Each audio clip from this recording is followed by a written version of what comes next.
Por que Deus não escolheu os mais inteligentes, os mais capazes, os mais fortes, os mais ricos, não é? Os mais cheios de recursos? Por que Deus escolhe as coisas simples e as loucas do mundo, não é?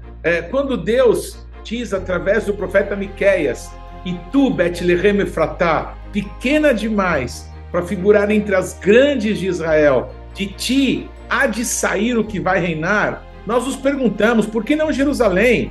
Por que não Roma? Por que não New York? Por que não uma grande nação, uma grande cidade?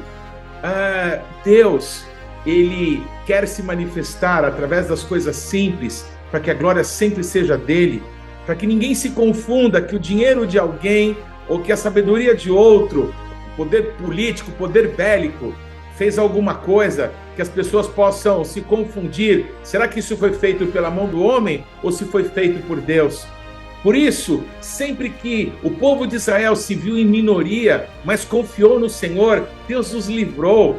Sempre que eram poucos, sempre que havia um Davi diante de um grande Golias, ou as pessoas que tinham saído da escravidão e jovens que nasceram no deserto, atravessaram para possuir a terra prometida e se viram diante da grande fortaleza que era Jericó, eles viram aquela fortaleza cair diante dos seus pés, como aconteceu com Golias, porque o nosso Deus, ele se manifesta, a força dele se aperfeiçoa, não é? Na nossa fraqueza, na nossa dependência dele, no nosso reconhecimento que tudo é dele, tudo é por ele, tudo é para ele. Por isso, sempre, sempre será para ele a glória eternamente.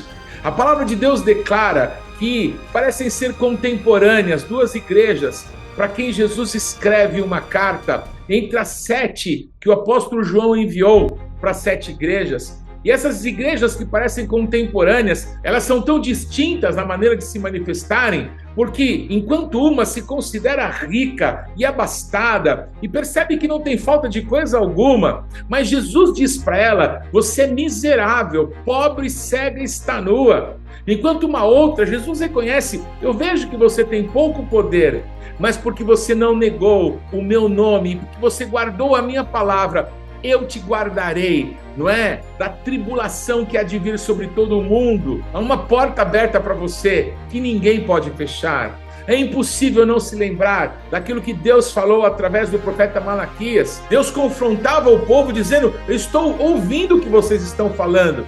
E as pessoas respondiam para Deus: mas o que nós estamos falando que está te entristecendo, está te deixando nervoso? Então nosso Deus responde: vocês dizem que felizes os ímpios que estão prosperando, não é? É esse tipo de declaração, esse tipo de coração que aborrece o nosso Deus. Mas o nosso Deus declara que havia pessoas que ele também estava ouvindo, que diziam uns para os outros sobre a bondade, sobre a confiança que tinham no Senhor. E o nosso Deus declara: outra vez se verá a diferença daqueles que servem a Deus para aqueles que não servem.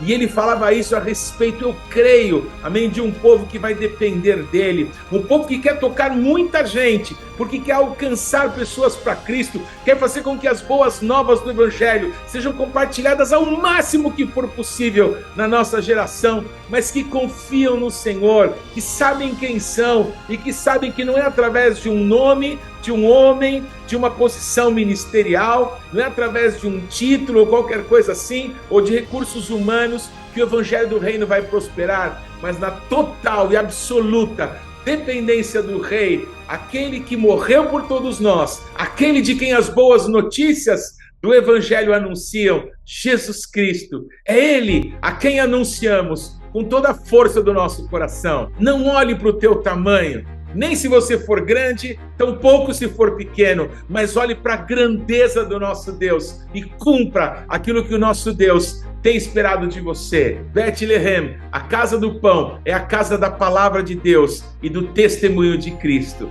Que Deus te abençoe.